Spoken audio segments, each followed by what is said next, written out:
आता जर रेशन कार्डमध्ये तुमचं नाव नसेल तरी सुद्धा तुम्ही माझी लाडकी बहीण या योजनेचा लाभ घेऊ शकतात। हो, तुम्ही खरं ऐकलंय। आता राज्य सरकारने लाडकी बहीण या योजनेमध्ये तब्बल 12 मोठे बदल केले आहे। तर कोणते हे 12 मोठे बदल आहे हे जाणून घेण्याअगोदर आपल्या पेजला फॉलो आणि चॅनलला सबस्क्राईब करायला विसरू नका।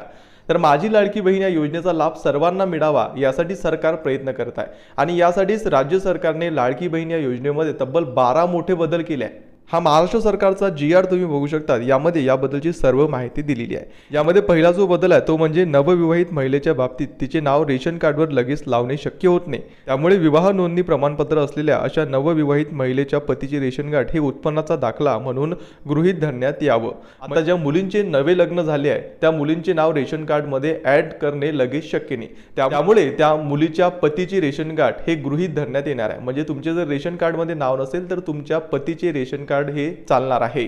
त्यानंतरचा मोठा बदल म्हणजे की आता माझी लाडकी बहीण या